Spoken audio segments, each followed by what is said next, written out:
Welcome to my channel set tax. Set tax சேனலுக்கு உங்களை அன்புடன் வரவேற்கிறேன். இன்றைய வீடியோ அதிகமாக என்கிட்ட கேட்கக்கூடிய நிறையா மெயில் வருது அப்படின்னு பார்த்தீங்கன்னா இதுதான். எனக்கு குறைஞ்ச வருமானம், நீங்கள் வருமானத்தை பெருக்குனா கடனை அடைக்கலாம் அப்படின்னு நீங்கள் சொல்கிறீங்க. ஆனால் என்னால் பார்ட் டைம் ஜாபுக்கு போக முடியாது, எக்ஸ்ட்ரா இன்கம் பண்ணுறதுக்கு எங்களுக்கு வழியே இல்லை. 2 பேருமே 8 மணி நேரம் இல்லை 9 மணி நேரம் வேலைக்கு போகிறோம், அங்கே குறைஞ்ச வருமானம் தான். அதுக்கப்புறம் எங்களால் பார்ட் டைம் ஜாப் பண்ண முடியாது, பிஸ்னஸ் பண்ண முடியாது. ஆனால் அதிகமாக கடன் இருக்குது, எப்படி அடைக்கிறது?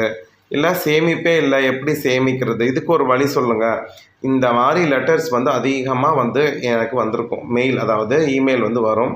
நான் சொல்கிறேன், அதிக வருமானத்தை பெருக்குனா தான் உண்டு. இப்போ கடன் அதிகமாக இருக்கிறப்ப நமக்கு கடன் அடைக்கிறதுக்கு பணம் எங்கேருந்து வரும் அப்படின்னு நான் சொல்லி கேட்பேன். ஆனாலுமே அவங்க நிலமை சொல்கிறப்ப கொஞ்சம் கஷ்டமாக தான் இருக்கும். அதாவது உண்மையாக தான் அவங்க சொல்லுவாங்க. உண்மைக்கு அவங்களால போக முடியாத சூழ்நிலை, உடல் ரீதியாக பிரச்சனை இருக்கும், ஹெல்த் இஷ்யூஸ் இந்த மாதிரி நிறையா இருக்கும்.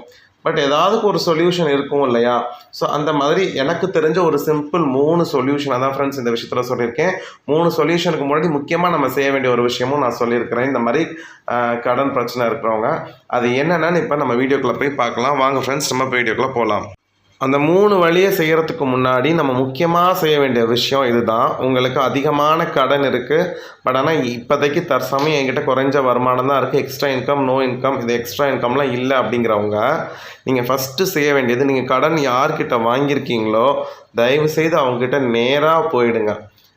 நம்ம நேராக போயிட்டு இந்த மாதிரி என்னுடைய நிலைமை இப்போ இருக்குது, அதனால் எனக்கு கொஞ்சம் கால அவகாசம் நீட்டி கொடுங்க, நான் எப்படியாவது கடனை அடைச்சிருவேன் அப்படின்னு சொல்லி அவங்கக்கிட்ட கொஞ்சம் நம்பிக்கையாக பேசுங்க. தற்சமயம் என்னுடைய வருமானம் இருக்குது, இப்படி இருக்குது, நான் சில முயற்சிகளை கொஞ்சம் மேற்கொண்டு உங்கள் பணத்தை அடைச்சிட்றேன், கடனை அடைச்சிட்றேன் அப்படின்னு சொல்லி நீங்கள் கால அவகாசம் கேட்டால் கடன் கொடுத்தவங்களுக்கும் அவங்க மேலே ஒரு நம்பிக்கை வரும். நீங்கள் அவங்கள அவாய்ட் பண்ணுறது, அவங்க ஃபோன் பண்ணால் எடுக்காமல் இருக்கிறப்ப தான் இன்னும் சேஃபாக ஃபீல் பண்ணாமல் அவங்கள டார்ச்சர் பண்ண ஆரம்பிப்பாங்க. பட் பேங்க்கில் லோன் வாங்கியிருக்கீங்க அப்படின்னா இந்த மாதிரி விஷயம் எடுப்படாது, அங்கே மாதம் கட்டி தான் ஆகணும். அதுக்கு உண்மைக்கு எனக்கு வழி தெரியல. அதிகமாக வருமானத்தை பெருக்கிறது தான் ஒரே வழி. அதுக்கு நான் ஃபஸ்ட்டு ஒரு வழி சொல்லியிருக்கேன், அதை நீங்கள் செய்யலாம். அதனால் ஃபஸ்ட்டு முக்கியமாக நீங்கள் செய்ய வேண்டியது என்ன, கடன் வாங்கின இடத்துல போய் அவங்கக்கிட்ட கொஞ்சம் டைம் எக்ஸ்டெண்ட் பண்ணி தர சொல்லி கேளுங்க. உங்கள் நிலைமை இது தான், பட் ஆனால் நான் கடனை அடைக்கிறதுக்கு ரெடியாக இருக்கேன், நான் சில முயற்சிகளை மேற்கொள்ள போகிறேன், உங்கள் கடனை அடைச்சிருவேன். நீங்கள் நம்பிக்கையாக பேசுனீங்க அப்படின்னாலே ஒரு 50% ஆஃப் த ப்ராப்ளம் ஒழிஞ்சிரும். வாங்க இப்போ என்னென்ன வழிகள் பார்க்கலாம். ஃபஸ்ட்டு நீங்கள் செய்ய வேண்டியது என்ன, உங்களோட வேலையில் குறைஞ்ச சம்பளம் தான் நீங்கள் வாங்கிட்டுருக்கேன்னு நீங்கள் சொல்கிறீங்க, ஓகேவா?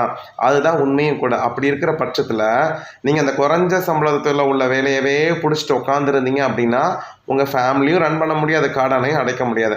அப்போ உங்கள் நிலைமை இப்படி நெருக்கடியாக மாறப்போகுது இல்லை மாறிடுச்சு அப்படின்னா நீங்கள் ஃபஸ்ட்டு செய்ய வேண்டிய விஷயம், அதிகமாக சம்பளம் கிடைக்கக்கூடிய வேலைக்கு நீங்கள் உடனடியாக ட்ரான்ஸ்ஃபர் ஆகணும். ஓகே, அப்போ நீங்கள் வேலை கிடச்சது, அதிகமான வருமானம் தரக்கூடிய வேலை கிடச்சதுக்கப்புறம் கரண்ட் வேலையை நீங்கள் விடுங்க. அதுக்கு நீங்கள் என்ன பண்ணணும், வேலை பார்த்துட்டு என்னால் அதை தேட முடியல, கண்டிப்பாக அதான் உண்மை, உங்களோட ஃப்ரெண்ட்ஸை ரெஃபர் பண்ண சொல்லுங்கள். இல்லை நிறையா ஹை பேயிங் ஜாப் எங்கே இருக்குது அப்படிங்கிறத நீங்கள் கொஞ்சம் முயற்சி பண்ணி தேடி தான் ஆகணும். இப்போ ஃபார் எக்ஸாம்பிள், இப்போ நான் ஒரு ப்ரைவேட் காலேஜில் ஒர்க் பண்ணிகிட்ருக்கேன், எனக்கு சம்பளம் 10,000 ரூபா தான் கிடைக்கிது. இப்போ எனக்கு அதிகமான கடன் இருக்குது, என்னால் பார்ட் டைம் ஜாப் பண்ண முடியல. நான் அப்படின்னா நான் என்ன பண்ணுவேன், எந்த காலேஜில் இன்னும் அதிகமாக வருமானம் தராங்களோ அந்த காலேஜ் எங்கே அப்படின்னு சொல்லி என் ஃப்ரெண்ட்ஸை சர்ச் பண்ணி அந்த காலேஜுக்கு வேலை மாறுறதுக்கு பார்ப்பேன். அது வரைக்கும் அந்த வேலை கிடைக்கிற வரைக்கும் இப்போ கரண்ட் ஜாபில் உட்காந்துட்ருப்போம். இப்படி தான் நீங்கள் பண்ணணும். இல்லை நான் இந்த வேலையில் தான் கம்ஃபர்டபுளாக இருக்குது, இங்கேயே உட்காந்துட்ருக்கேன், ஏன்னா குறைஞ்ச வருமானத்தை வச்சு நம்ம ஒன்றுமே பண்ண முடியாது. அப்போ ஆட்டோமேட்டிக்காக உங்களோட எந்த துறையில் வேலை செய்கிறீங்களோ அந்த துறை, அதே துறையில் இருக்கக்கூடிய வேற ஒரு கம்பெனி அதிகமாக உங்களுக்கு சம்பளம் தராங்கன்னா அங்கே மாறியே ஆகணும். இதுதான் பெஸ்ட்டுன்னு ஃபஸ்ட் ஒரே வழி. இதை விட்டால் உங்களுக்கு வேறு வழியே இல்லை. ரெண்டாவது விஷயம் பார்த்தீங்கன்னா, நீங்கள் செலவை குறைக்கணும். ஏன்னா உங்களுக்கு கடன் அதிகமாக இருக்குது, செலவை குறைக்கணும். அப்படிங்கிறப்ப உங்களோட பட்ஜெட் ரொம்ப ஸ்ட்ரிக்டாக போடணும். ஒன்லி ரொம்ப சாப்பாடுக்கு, அப்புறம் ரொம்ப முக்கியமானதுக்கு, இதுக்கு மட்டும்தான் உங்களால் பணத்தை ஒதுக்க முடியும். மிச்ச பணத்தை சேர்த்து என்ன செய்ய போகிறீங்க, கடனை அடைக்க போகிறீங்க.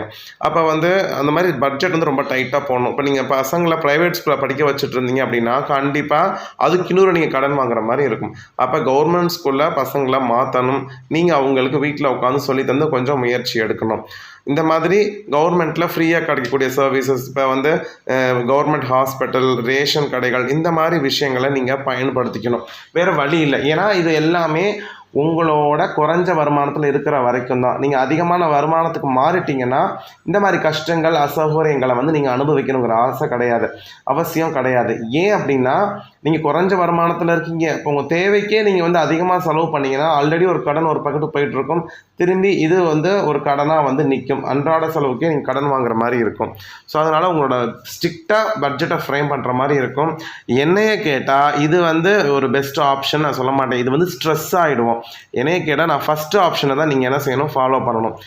ஸ்ட்ரிக்டாக பட்ஜெட் ஃபாலோ பண்ணுறதை விட அதிகமான சம்பளம் தரக்கூடிய வேலைக்கு நம்ம மாறி போயிட்டோம் அப்படின்னாலே பாதி பிரச்சனை ஒழிஞ்சிடும். ஆனால் அதுக்கு நம்ம தீவிரமாக முயற்சி பண்ணணும். நிறைய என்னோடய ஃப்ரெண்ட்ஸ்லாம் அப்படி தான் போனாங்க. நிறையா பேருக்கு வந்து கடன் பிரச்சனை இருந்துச்சு. கம்மி சம்பளத்திலே இருந்துட்டு அவங்களால ஸ்டாண்ட் பண்ண முடியல. டக்குன்னு வந்து ஃப்ரெண்ட்ஸோட ரெஃபரன்ஸு கண்டினியூஸாக சர்ச் பண்ணுறது, இந்த லீவ் டேஸ் வரப்பெல்லாம் ஒருத்தவங்களை சொல்லி வச்சு எங்கே அதிகமாக சம்பளம் தராங்க அப்படிங்கிற இடத்துக்கு அவங்க மாறி போயிட்டே இருக்கிறாங்க. ஏன்னா ரொம்ப நாளைக்கு நம்ம ஸ்ட்ரிக்டாக பட்ஜெட் ஃபாலோ பண்ணுறதுங்கிறது ஒரு ஸ்ட்ரெஸ்ஸில் கொண்டு போய் விட்டுரும். ஸோ வருமானத்தை ஏதாவது ஒரு வகையில் பெருக்கிக்கணும், அதுதான் பெஸ்ட்டு. மூணாவது விஷயம் வந்து பார்த்திங்கன்னா, இப்போ நிறையா அரசு வந்து நலத்திட்ட உதவிகளை பண்ணுறாங்க. இப்போ நமக்கு எது அதில் செட் ஆகும் அப்படிங்கிறத பார்த்து அதை பெறத்துக்கு நீங்கள் முயற்சி செய்யலாம். இப்போ எனக்கு தெரிஞ்சு வந்து பார்த்திங்கன்னா, என் கூட வேலை பார்த்த ஒருத்தருக்கு வந்து அதிகமான கடன் இருந்துச்சு. அவங்க வந்து ஒரு தொழில் பண்ணுறதுக்காக கடன் வாங்கியிருந்தாங்க. அவங்க அப்பா அம்மா வந்து பார்த்திங்கன்னா என்ன சொல்கிறது, விவசாயம் தான் பண்ணுறாங்க. அப்போ அந்த கடன் அவருக்கு வந்த உடனே என்ன பண்ணார் அப்படின்னா, இந்த விஷயத்தை தான் பண்ணார். கவர்மெண்ட்டில் எனக்கு என்னென்ன சலுகைகள் இல்லை நலத்திட்ட உதவிகள் நான் எலிஜிபிள் ஆவேன் அப்படிங்கிறத போய் சர்ச் பண்ணி அதுக்கு உட்காந்து முயற்சி எடுத்து என்னென்ன நலத்திட்ட உதவிகள் வாங்க முடியுமோ அந்த மாதிரி நலத்திட்ட உதவிகளை வாங்கி அவங்க கடனை அடைச்சி அதுக்கப்புறம் வந்து செட்டில் ஆனார். அதே மாதிரி நிறைய விஷயங்கள் கிடைக்குது. அது பெண்களுக்கு தனியாக இருக்குது, நார்மல் குடிமக்களுக்கு நிறையா இருக்குது. இந்த மாதிரி நிறைய நலத்திட்ட உதவிகள் வந்து கவர்மெண்ட் பண்ணுறாங்க. அதெல்லாமே அவைல் பண்ணிக்கிறாங்க. சில இடத்துல இந்த மாதிரி என்ன சொல்கிறது, இந்த குறைஞ்ச வட்டியில் கடன் தர இடத்துல வாங்கி பெரிய கடன்லாம் அடைச்சிட்டு இதை வந்து டக்குன்னு கொஞ்சம் முயற்சி பண்ணி செய்கிறாங்க. இதை வந்து நிறைய நம்ம சர்ச் பண்ணாலே கிடைக்கும், என்னென்ன நலத்திட்ட உதவிகள் இருக்குது அப்படின்னு சொல்லிட்டு நிறையா இருக்குது. இப்போ வந்து பார்த்திங்கன்னா என் காலேஜில் வந்து இப்போ தமிழ் மீடியம் பசங்க வராங்கன்னு வச்சுக்கோங்களேன். 6th +2 வரைக்கும் தமிழ் மீடியத்தில் பிள்ளைங்க படிச்சுட்டு வராங்கன்னா அவங்களுக்கு வந்து பார்த்திங்கன்னா புதுமை பெண் அப்படிங்கிற திட்டத்தில் மாதம் 1000 ரூபா. அப்போ ஒரு வருஷத்துக்கு 12,000 ரூபா கிடைக்கும். 3 வருஷத்தில் 36,000 ரூபா அவங்களுக்கு கிடைக்குது. அது மாதிரி ஆண்களுக்கும் பாய்ஸ்க்கும் இந்த மாதிரி நிறையா விஷயங்கள், நிறையா சலுகைகள் இருக்குது. இந்த மாதிரி என்னென்ன அரசாங்கம் சலுகைகள் தருதோ, சில சலுகைகள்லாம் பார்த்திங்கன்னா பல்க் அமௌண்ட்டாக கிடைக்கும். இதெல்லாம் நமக்கு ஆக்சுவலாக தெரியவே தெரியாது. இப்படிலாம் ஒரு திட்டம் இருக்கா அப்படிங்கிறதெல்லாம் தெரியாது. அந்த மாதிரி எல்லாம் என்னென்ன நலத்திட்ட உதவிகள் நமக்கு இருக்குது அப்படிங்கிறத நல்லா நீங்கள் தெரிஞ்சுக்கிட்டு அதில் வரக்கூடிய வருமானத்தை வச்சு நீங்கள் என்ன செய்யலாம், ஒரு பல்க் அமௌண்ட் வந்துச்சுன்னா உங்களோட தேவைகளை நம்ம பூர்த்தி பண்ணிக்கலாம். அதுக்கு நம்ம தேவையில்லாமல் கடன் வாங்க வேண்டிய அவசியத்தை என்ன செஞ்சிடலாம், தவிர்த்தரலாம். இது வந்து உண்மைக்கு ஒர்க் அவுட் ஆகும். பட் ஆனால் இதுக்கு நிறைய நம்ம சர்ச் பண்ணணும். நிறைய பேர் சொல்லுவாங்க இந்த மாதிரி அவங்க அதெல்லாம் போனால் லஞ்சம் கேட்குறாங்க. அப்படிலாம் கிடையாது. இப்போதைக்கு எல்லா இடத்துலையுமே அப்படி இருக்கிறது கிடையாது. பட் நம்ம முயற்சி செய்து தான் நம்ம பார்க்கணும். எனக்கு தெரிஞ்சு இந்த 3 வழிகள் தான் எனக்கு தோணுது. இதுக்கு மேலே வேறு வழி இருக்கா அப்படிங்கிறது எனக்கு தெரியல ஃப்ரெண்ட்ஸ். இதோட இந்த வீடியோ நான் இங்கே முடிச்சுக்கிறேன். அடுத்த வீடியோவில் உங்கள் எல்லாரையும் பார்க்குறேன். Bye friends.